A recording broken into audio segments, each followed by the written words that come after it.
Hello and welcome to Forward Boldly. I'm Christine Niles. Why is Chicago's Cardinal Blase Cupich doubling down on honoring a pro-abort Catholic Democrat, Senator Dick Durbin? You've all heard this by now. Cardinal Cupich is bestowing a Lifetime Achievement Award on one of the most extreme pro-abortion Democrats in the U.S. Senate. And Cupich has received a massive blowback. Massive. And in the face of this strong public backlash, including opposition from a growing number of bishops, which is kind of unusual, Cupich is refusing to budge. He's doubling down, in fact. Why? Well, I did some digging, and all I can say is follow the money. Before we get into all the details of that, just a reminder that if you are buying or selling a home, the most pro-life way to do so is Real Estate for Life. I've used them twice myself, once to buy a home, once to sell a home, so I can personally vouch for them. They pair you with a faith-based realtor, and they give a cut of their commission to the charity of your choice, and that is all without costing you anything. To learn more, go to realestateforlife.org, realestateforlife.org. Please remember to tell them that Christine Niles sent you. An age-old problem in the church is one that our Lord warned about in Matthew 7:15. Quote, "Beware of false prophets who come to you in sheep's clothing, but inwardly are ravenous wolves." The Catholic Church has always suffered the scourge of faithless prophets, of shepherds, those entrusted with the care of the flock, but who choose self-preservation over the well-being of others, who choose cowardice over courage, who choose silence over proclaiming the truth. And in so doing, they lead the souls of their flock to perdition, and their own souls as well. Scripture lays out requirements for one who desires to be a bishop. In 1 Timothy 3, among those requirements, a bishop must be blameless, vigilant, sober, of good behavior, given to hospitality, apt to teach, not given to wine, not a brawler, not greedy of filthy lucre. Not greedy of filthy lucre. Filthy lucre means ill-gotten gain, money obtained through dishonest means. That doesn't necessarily mean stealing. It could mean a quid pro quo. I do this for you, you do this for me. So let's say, hypothetically speaking, a Catholic public figure, maybe a politician, is causing scandal in a certain diocese.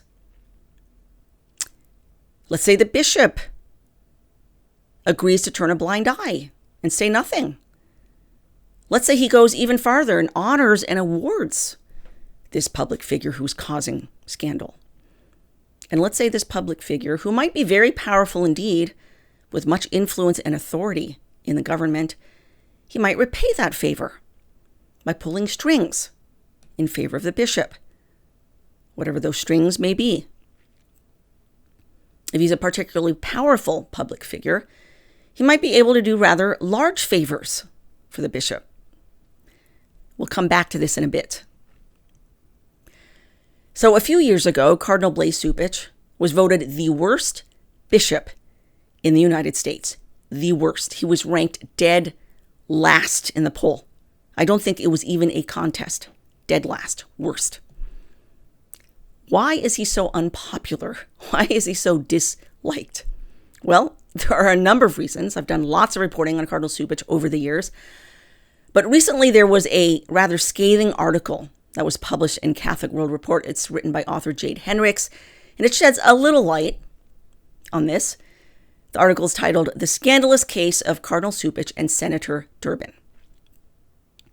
Referring to Cupich, he says, quote, "Perhaps he has the smell of the sheep, but his sheep tend to huddle in the far left corner of the yard.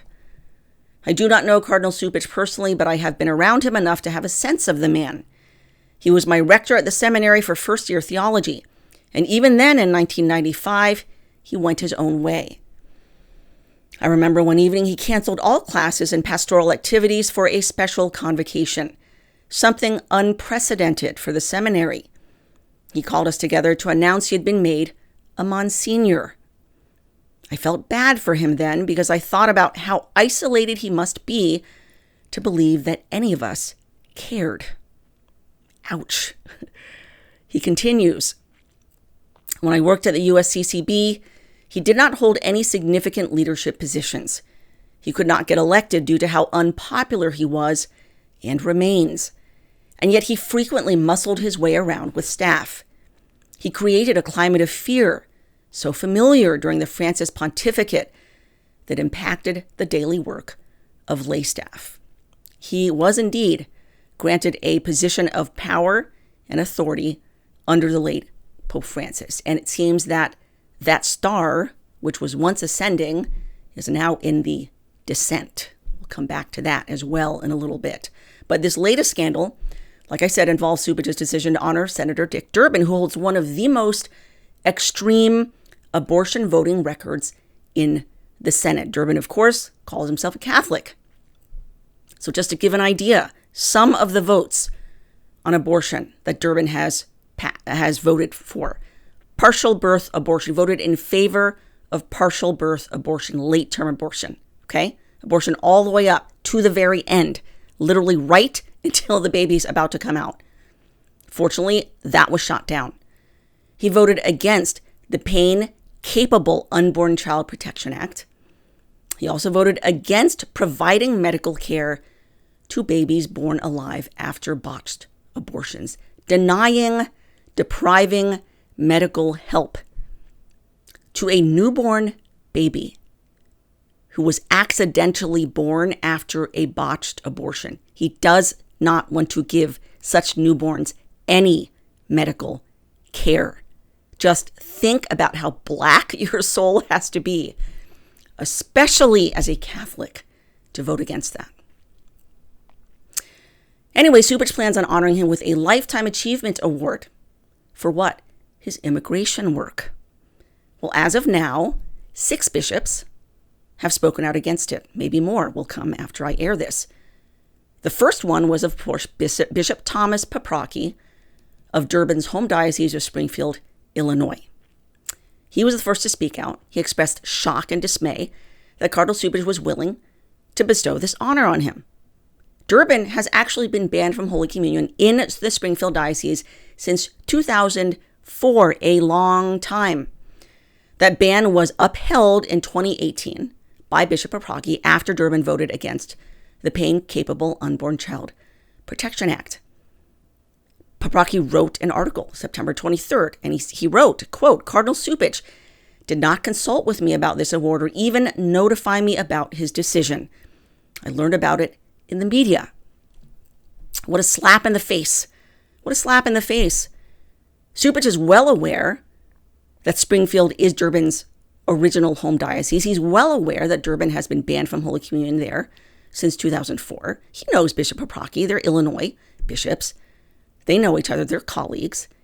Didn't even have the consideration to let him know beforehand that he was planning on doing this quite shocking act. Paprocki learned the way everybody else did, through the media. The next bishop to then call out Cardinal Cupich was Archbishop Salvatore Cordileone of San Francisco, California. Since then, we've had Bishop James Connolly, retired bishop of Lincoln, Nebraska, and then more recently, Bishop James Wall of Gallup, New Mexico, Bishop David Ricken of Green Bay, Wisconsin, and of course, Bishop Joseph Strickland, retired bishop of Tyler, Texas. Now, like I said, it's unusual for bishops to publicly criticize and oppose a fellow bishop. This is unusual in the life of the church. It really is. Because usually bishops try to reserve any criticism for private communications. Because one, they don't want to cause scandal to the faithful. And also they don't necessarily want to embarrass their brother bishops. They don't want to start this big public war. So the fact that you've got now at least 6 bishops speaking out and opposing Cardinal Cupich, that's pretty interesting. It is. It's like I said, it's unusual. That usually doesn't happen. But I, for one, I'm very glad to see that it is happening. It needs to happen. And in fact, 6 bishops is too few. There are 440 bishops in the United States, both active and retired. 440. So far, only 6. what is that, 1%, a little bit more than 1% of all the bishops in the United States speaking out against this absolutely shocking act by a major cardinal? Really? This is why so many Catholics have lost faith in their bishops. This is why so many Catholics are disgusted, quite frankly, with their bishops, because the bishops are there. They're supposed to lead. Their position is to lead, to set the example. They have a teaching office, and part of that teaching office is calling out scandal, calling out wrongdoing. So why are so many bishops so silent? Why? Especially the big name bishops. Bishop Barron, come on. Come on, Bishop Barron. You have a huge platform. And you're very vocal about lots of things. You were very vocal about Charlie Kirk, about that astounding speech given by Erica Kirk. You're very vocal about lots of things. You're always getting on social media talking about many things, many good things. So why aren't you on social media talking about this latest scandal? It's a big scandal. It's made national headlines. It's all over the place. Pope Leo is certainly aware of it. Certainly. It'll be interesting to see what Pope Leo does too. Pope Leo's from Chicago. From Chicago. He knows Cardinal Cupich. What's he going to do? Cardinal Cupich submitted his resignation at the age of 75. That is mandatory for every single bishop in the United States. When you reach the age of 75, you must submit your resignation. The Pope has the choice whether or not to accept the resignation. And sometimes the Pope doesn't accept the resignation. Sometimes he will just allow a bishop to continue in his office for years and years and years and years, for as long as he wants, into his 80s, maybe into his 90s, if he thinks the bishop is doing a good job. But if he does not think the bishop is doing a good job, he can accept that resignation immediately. Just look at Archbishop Gregory Aymond in New Orleans. He just turned 75. He submitted his resignation. Pope Francis refused to accept the resignation because there were bankruptcy proceedings going on because of massive lawsuits over sex abuse. But Pope Leo just made clear by appointing coadjutor Bishop James Cecchio, moving him from Metuchen, New Jersey, down to New Orleans. He just announced, basically made clear, this is going to be the successor bishop. So essentially, he's accepting Archbishop Aymond's resignation. I mean, Aymond has been riddled. He's been riddled with all sorts of problems with regard to these sex abuse lawsuits that have just absolutely dogged his legacy. So let's wait and see what Pope Leo does with regard to Cardinal Cupich. But it also indicates with this, vocal opposition from fellow bishops that Cupich's star is in the descent. It's descending. He no longer holds this powerful authoritative figure that he once did under Pope Francis. If you recall, Pope Francis assigned him to a number of very important positions under his pontificate. A lot of us were dismayed under Pope Francis' pontificate because of this, because we have been reporting on Cardinal Cupich and his scandals for many years, and the fact that he was placed in these favored positions in the Vatican and here in the U.S., and the fact that he was made cardinal was quite discouraging for many of us faithful Catholics. But it seems, bishops are willing now to speak up and stand up to him. So his star is clearly in the descent. But like I said, only 6 out of 440 U.S. bishops have spoken out. And the U.S. Conference of Catholic Bishops actually has a policy, and it has this policy for a very long time. And the majority of bishops voted in favor of this policy against honoring pro-abortion politicians. And yet again, silence. Chicago itself, the Archdiocese, has a policy against honoring pro-abortion politicians. So Cupich is violating his own policy by honoring Durbin. Now, I published an article on this entire thing called the Cupich-Durbin Money Connection. You can go to my website, stellamaris.media, to read more in depth on this topic. And I'm actually surprised by how much traction this article has gained on social media. But like I said, in the face of this backlash, Cupich is doubling down. He issued a statement on September 22nd, arguing, quote, "At the heart of the consistent ethic of life is the recognition that Catholic teaching on life and dignity cannot be reduced to a single issue, even an issue as important as abortion. Okay, you can argue that the church's teaching on life cannot be reduced to a single issue. I'll give you that, okay? But that is not an argument in favor of feting and honoring a man with one of the most extreme abortion voting records in the Senate. That's not an argument for that. That's not a rationale. In fact, it makes no sense whatsoever. Cupich is floundering here. And so I remember I read that, and I was just wondering, why is he so insistent on awarding Durbin? There's a Democrat in Illinois, Representative Dan Lipinski. He's a Catholic.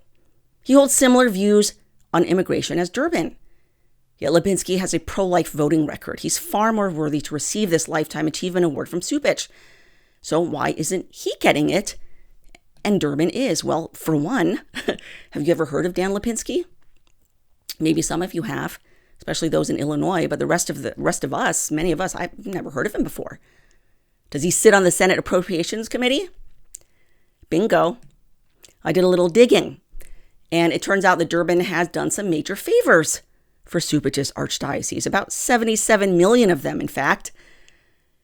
So I mentioned the Senate Appropriations Committee, okay? The Appropriations Committee is widely considered the most powerful committee in the U.S. Senate because it controls the federal purse strings. In that sense, it touches on almost every single aspect of the U.S. government. So just to put things into perspective here, there are 88 Senate committees. The 5 most powerful are called the Big Five because of their broad authority and their influence. So in descending order, the Big Five are: number 5, the Senate Judiciary Committee, which oversees judicial appointments, including who gets to sit on the U.S. Supreme Court. So I'm sure you've seen the Senate Judiciary Committee members grilling nominees. They're the ones who determine who our federal judges are.